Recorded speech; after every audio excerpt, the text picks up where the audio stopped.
All right, well, hello everybody and welcome. Hanging out, I got Elon and Ian Dahl with our Starlink team. Figured we'd check in. It's been typical SpaceX year. Launched a brand new vehicle, acquired XAI, now SpaceX AI, announced a Terra-sized chip building project, and so... Yeah, never a dull moment. Yeah, never a dull moment, typical year. And so let's kind of wanted to connect some of the dots on how this all feeds into making life multiplanetary, starting to climb up the Kardashev scale, maybe show off some cool new AI sat stuff. Let's kind of start galaxy sized and bring people in with the Kardashev scale. What's the big picture? What's the big picture? What is the Kardashev scale? Like, how do you decide what progress a civilization has made? That's the most objective metric that any alien species, say, visiting us, would calibrate how much progress we've made as a civilization. And one of the most objective ways to do that is the amount of power that any given civilization has been able to harness.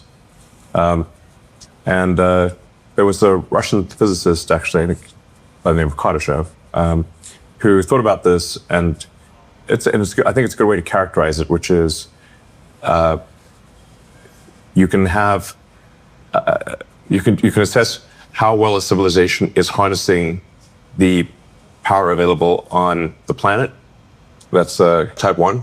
And then type 2 would be how much of the stars' power are you harnessing? And then type 3 would be how much of the galaxy's power are you harnessing? These are very objective and measurable numbers. So right now we're very low on the Kardashev 1 scale. Like if you say, like, what proportion of our planet's power are we harnessing? It's a very, very tiny number. And basically we're harnessing almost nothing of our star's power. So the sun is truly an immense thing. It is difficult with words to characterize just how immense the sun is, but this gives you sort of a sense of scale. Yeah, it's a big difficulty jump going from level 1 to level 2. Very big difficulty jump, yes. And level 3, and we don't even know how to do level 3, really. We'll get there. Yeah, exactly. AI will figure it out, I suppose. One way to appreciate the size of the sun is to think about how heavy is the sun compared to all the rest of the mass in the solar system. So the sun is about 99.86% of all mass in the solar system. It's everything, and then of the remaining 0.14%, most of that is Jupiter, one planet. So we're still lightweight. Yes. The entire mass of Earth is in the tiny miscellaneous category. We're like Earth is a tiny dust mote compared to the sun. But how much energy are we talking, like, coming from the sun, especially compared to what we're using here on Earth? Because it feels like... Yeah. The incident solar energy on the cross-section of the Earth is roughly a half billionth of the sun's power output. And the vast majority of that we cannot use because 70% of Earth is water. Yeah. Technically, our planet should be called water. Because it is 70% water, and I think an alien civilization visiting us would be like, why are they calling it Earth when it is mostly water? We're the Greenland's not green of the solar system. Yeah, a bunch of exactly even we're 70% water, and then of the 30% that's land, a bunch of it is Antarctica or Siberia type of thing, very northern Canada type of thing, very difficult to. Not places people typically want to live, and you're not going to get a lot of solar power at the poles. So the actual usable area of land where you can get solar power is quite small. Anyway, in order to ascend the Kardashev scale, or in order to get to any meaningful percentage of the sun's energy harnessed, you have to go to space. If you wanted to get to, say, a millionth of the power output of the sun, you would have to increase civilizational energy harnessed by much more than 1 million. So we currently use much less than a trillionth of the power output of the sun. And a trillion is a million times a million. So basically, we're basically practically nowhere on the sort of the Kardashev 2 scale, practically nowhere. So on Kardashev scale, we're still non-existent. Failing. We're not non-existent. registered. We're like not a. We're not even. Yeah. We're not registering. Not even a microsol. Yeah. No. And so to actually... One microsol would be an epic achievement relative to where we are right now. Something to aspire to. Yeah. Yeah, that's our goal. And this is, I think, both simultaneously an incredibly adventurous goal relative to where we are, and yet not particularly adventurous as a percentage of the sun's energy to try to achieve power harness being 1/millionth of what the sun outputs. And so to actually start... A microsol. Yeah. To actually start getting there, though, we're not just going to throw solar arrays in space, try to soak up a bunch of the sun. Like, there has to be a need. Like, you want to go up there and do something meaningful. And obviously, until this point in human history, like, there hasn't really been a need. What has changed to make us think that, like, maybe now's the time to start trying to notch a percentage point or two? I mean, getting to 1% of the sun's energy. Maybe not a percent. Let's go, like, we'll move the decimal point back. So you're an extremely kick-ass civilization if you get to 1% of the sun's energy. And I'm like, wow, that civilization is going to be vastly more powerful than us, to say the least. Yeah. So in order to start to make some progress on the Kardashev scale, we need to launch satellites to orbit Earth and capture solar power. And that avoids the need to build massive power plants on Earth and deal with cooling, because cooling is actually much easier in space than it is on Earth. You can just radiate to the vacuum. And so what we're proposing here and what we intend to do is to try to climb the Kardashev scale to, be kind of like a respectable civilization. So when the aliens, hopefully there are aliens out there, and they maybe finally decide to talk to us, where we have some respectable amount of the sun's energy being used. Yeah. That's not like totally pathetic, which is the current situation. And so before we start sending data centers, sending all of this to space, there are some limiting factors that we got to get through that would traditionally make it so, like, this is almost impossible. Yeah, what does it take to scale? Yeah.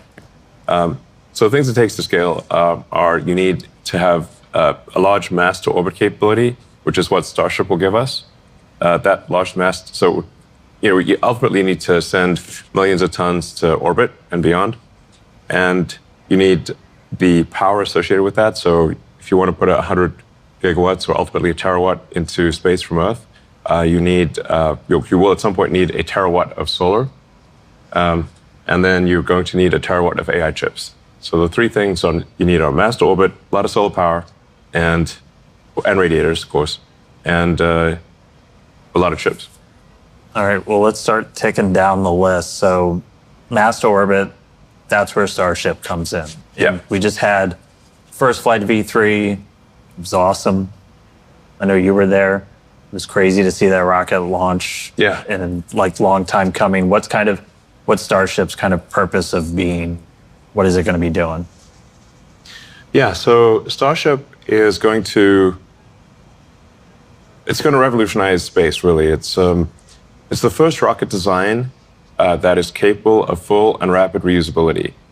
Now, reusability is the fundamental breakthrough that is necessary to make life multiplanetary, as well as to ascend the Kardashev scale. You simply cannot ascend the Kardashev scale unless you have a reusable spacecraft, and you cannot extend life to the moon, to Mars, and to the rest of the solar system without a reusable rocket. The cost is simply prohibitive. You can't make enough rockets. Yeah. Unless you can refly them. Just like any other mode of transport, you can imagine that if we had to throw away airplanes every time we flew, flying would be far too expensive, and basically no one would be flying airplanes. You're doing a whole lot more driving. Rapid reusability. Yes. Every mode of transport is reusable, without which is simply not viable as a transport system. So cars, planes, boats, horses, bicycles are all obviously reusable. Yeah. With rockets, it's much harder to make a rocket reusable because Earth has a deep gravity well and a thick atmosphere.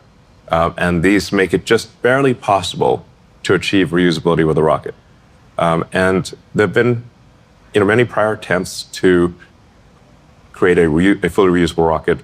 And most of those attempts have been abandoned partway through because they didn't think they could succeed. In order to achieve full reusability, everything's got to be perfect. The engines, the structure, the avionics, the choice of propellant. You've got to go to extreme measures for mass optimization, which is why we have the tower catch the rocket instead of putting on landing legs, which are heavy. The rocket can simply be caught by the tower. And we haven't achieved full reusability yet, but we do expect to achieve that hopefully later this year with Starship. And then you've got to achieve full reusability. Then you've got to go a step beyond that, which is make it rapidly reusable, such that the rocket lands, it gets caught by the tower, gets put back on the launch stand, and can be flown again without any refurbishment or laborious inspection, like an aircraft. Yeah. This is incredibly difficult. This is the first time that there's ever been a rocket where that is possible.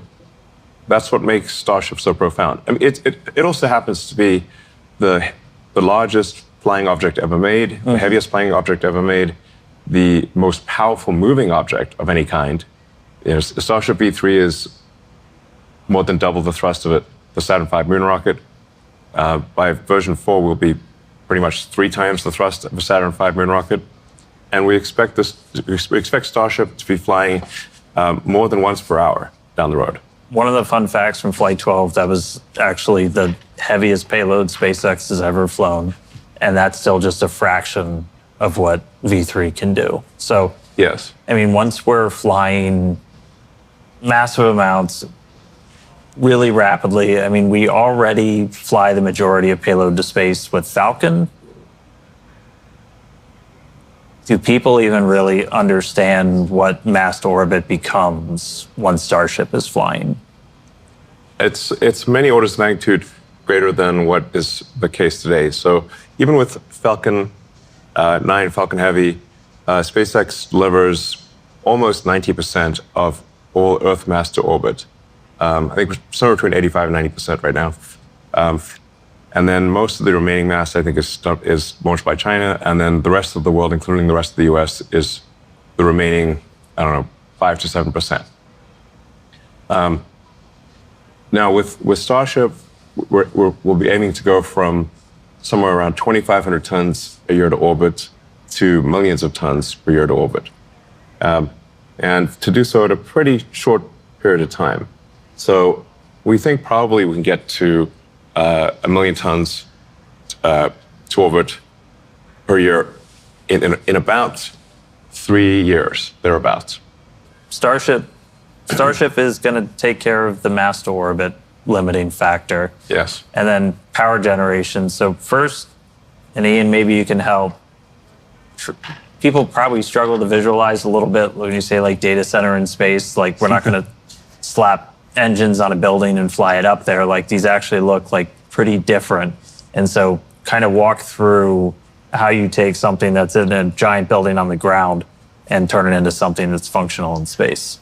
Yeah, I think it's pretty interesting. A lot of people don't actually know what the inside of a data center even looks like, right? Yeah. And it's some like mythical place where the internet's in the cloud or something. Yeah, some people envision wires, some people envision boxes, but like effectively it comes down to a set number of chips and the things that we need to launch into space are actually quite small when we look at it.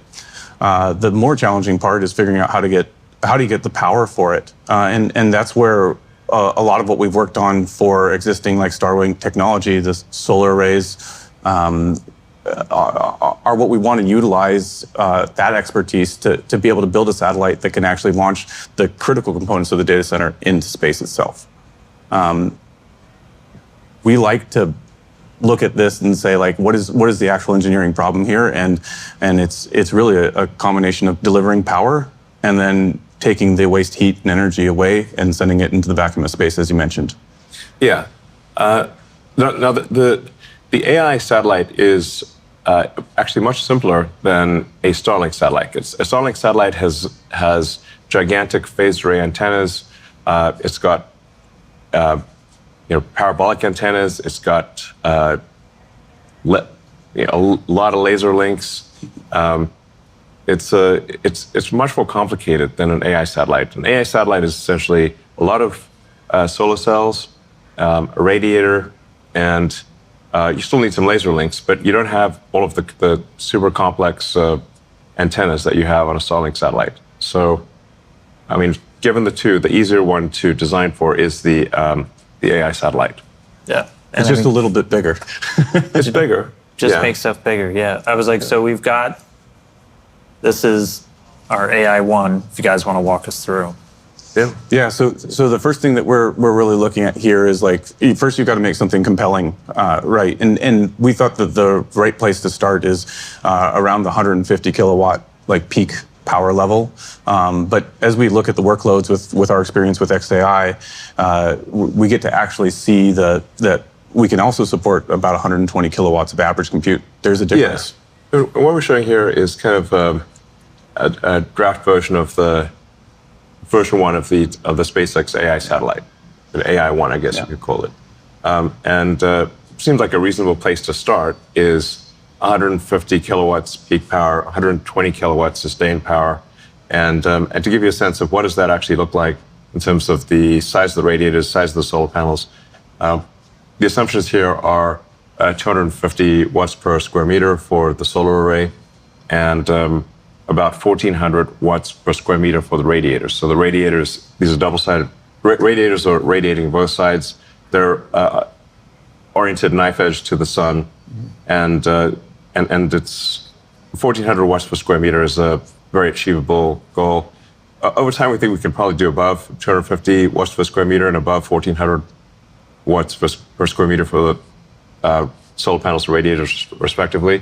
But this gives you like this is pretty much what the satellite's going to look like. Yeah. It's a lot of solar panels, radiator, and then everything else is pretty small by comparison. And these are like evolutions of things that we have actually already launched in our Starlink constellation to date. Yeah. That's really, I think, the cool part to me is that we're looking at solar technology that we already are going to use on the V3 Starlink vehicle. So I'm like really excited to then just take those and make it bigger. Yeah, part of what we want to convey here is that there's not some magic that's necessary that doesn't exist for the AI satellites. As Ian said, a lot of this is technology we've already made for the Starlink V3 satellites. So we basically don't think this is a super hard problem compared to things we already do. Mm-hmm. There would also be probably something on the order of a terabit of connectivity, of laser link connectivity from the satellite. Mm-hmm. The 150 kilowatt peak power level roughly matches what, say, an NVIDIA GB300 rack would do. So if you've got a GB300 with 72 GPUs, its peak power, I think, is around 140 kilowatts. But it's almost impossible to get it to be at that peak power. A more reasonable operating envelope would be around 120 kilowatts average power. But it can peak up to 150. So it's basically, think of it as a rack of compute in space. And then you can connect these racks of compute to either each other via the laser links or directly to the Starlink constellation. Yes. So you can close the link with the Starlink constellation, and then Starlink can then send that data to the ground using the existing Ka and Ku antennas on the vehicle. It also has laser links to the ground as well. So, and this would not be at a particularly high latency. We're talking about maybe being around 600 to 800 kilometers above the Earth, and light travels 300 kilometers per millisecond. So that's it's about 3 milliseconds away. Yeah. Basically, it's not very far. Won't worry about that too much then. It's not. Sometimes people worry, think there's going to be some like high latency. I'm like, no, speed of light moves pretty fast. Light moves pretty fast. It's a tall one. Yeah. Yeah. I think the cool thing also is the radiators themselves are about the same size as the existing solar arrays for the V3 vehicle. Kind of in that realm where we're flying today. Yeah. So I mean, they got about a 70-meter wingspan. So these are fairly large. We're talking about building a lot of them and putting them up there. But you like to say like space is in the name. Like there's a lot of space up there. And so even when you're talking thousands or even up to 1 million satellites, you got plenty of room to move around up there. Yeah, space is really big. So it's not like space is going to get crowded. Space is enormous. Like if you zoom in close to the satellite, it looks big, but if you actually look at it relative to the Earth, these satellites are so tiny you can't even see them. So they're very, very tiny compared to Earth. And I mean, we have about 10,000 Starlinks in orbit right now. Yeah. We've got a pretty good idea of how to operate just really large constellations and do it safely now, right? We are the only operator that has any experience at that scale. It's a great thing that we have this background, so we know how tightly we can pack the satellites and fly them safely. That's a number one goal when we look at the constellation. We're going to be building a lot of satellites, and we're going to be building them here in Bastrop, right? So we've got this, which so we're in that building kind of in the middle, which we're sitting in that building right now. This is my first time here. The building is massive. Like you come around the corner, you see it through the trees, and you're like, oh wow. But we're about to kind of put this building to shame, aren't we? Yes, we're going to. In fact, we already have the solar manufacturing facility. It's under construction already, and then we will be building out the AI sat production building soon. So we expect to have the AI sat production, the solar production, and all of that operating at some reasonable volume by the end of next year. So if anybody wants to work on AI satellites, this is kind of going to become the hub of that. We're also, like right behind us, the machines are humming. We're still making all of our user terminals for Starlink here. Yeah. That's not going anywhere. In fact, we're turning on new production lines for new units, right? Yes. In fact, these are the new Starlink terminals, which we made in much higher volume than the current terminals.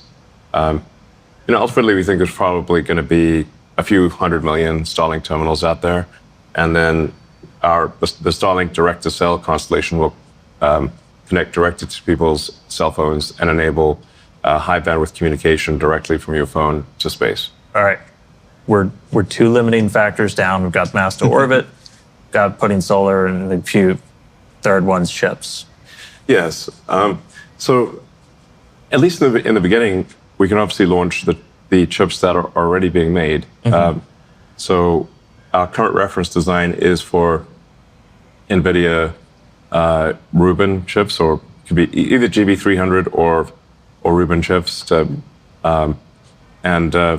we'll also have a reference design for TPUs, and essentially you can put any existing chips into orbit. But the current industry seems to be, it seems like it's going to, get to maybe around 100 gigawatts a year of AI compute. But that doesn't answer the question of, well, how do you get to a terawatt? That's why you need the terafab. Always looking a step bigger. Yeah. Yeah, in order to get to the next order of magnitude, you need a gigantic chip factory.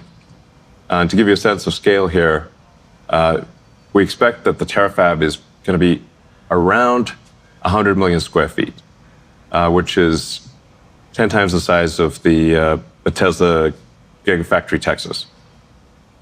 And what, aside from just, I'm going to need Starship point to point to get from one end to the other, aside from just the size, what's going to make this unique, different from any other chip building operation on the planet?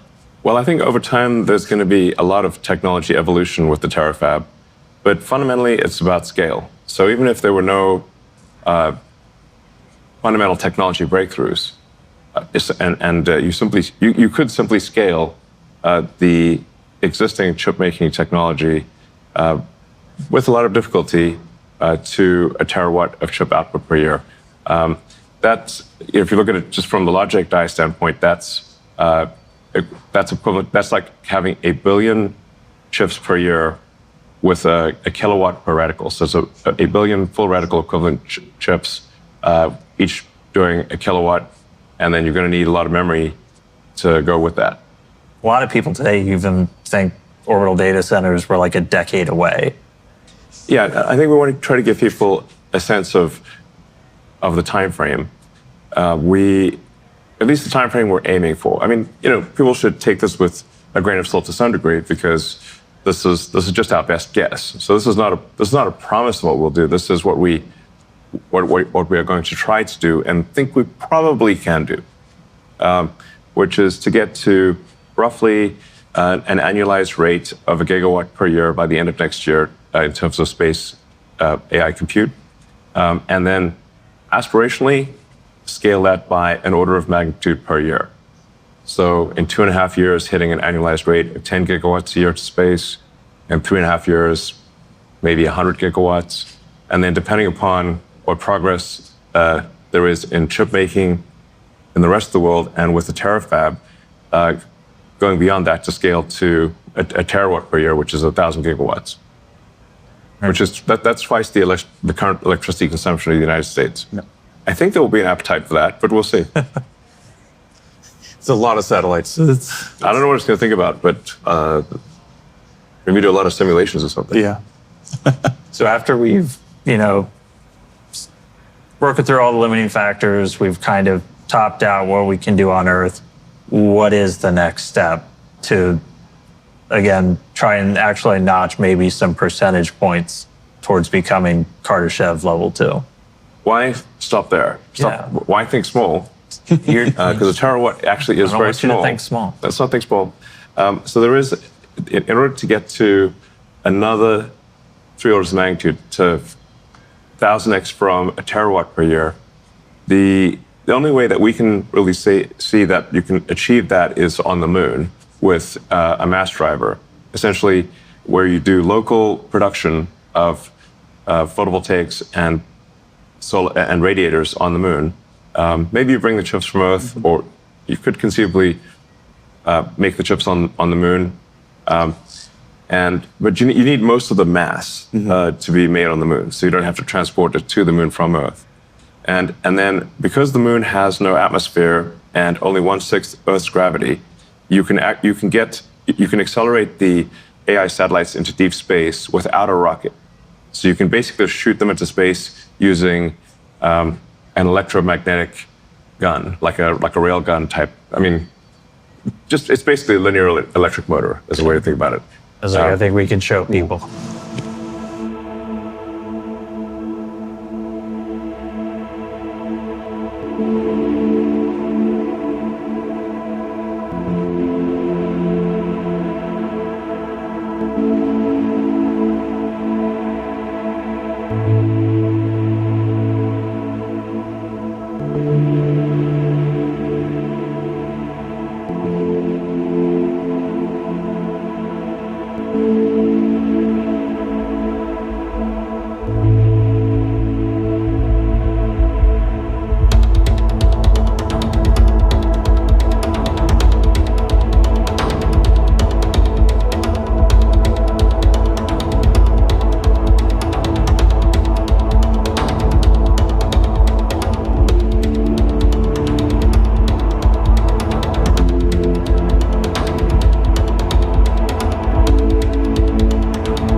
mean, if that doesn't get you excited for the future, I don't really know what will. I'm fired up to see a mass driver on the moon. That would be very cool. Yeah. Sci-fi future. Yeah. Yeah. It would also mean that if we're bringing that amount of mass to the moon, it would mean that anyone who wants to go to the moon will be able to go to the moon, and I think that would be pretty cool. Yeah. I'm going to be jumping first in line to get up there. Yeah, I mean, everyone should go to the moon at least once, I think. Yeah. Just once. Yeah. You can move there if you want. You can go live on the moon. We'll see. Thanks, guys, for chatting with me for a little bit. All right. Excited to see a whole new kind of satellite, a whole bunch more Starship launches, more chips, more solar, more everything. It's a big future, but I'm excited to see everybody at this company go out and build. All right, sounds good. It's exciting. Great. Thanks, guys.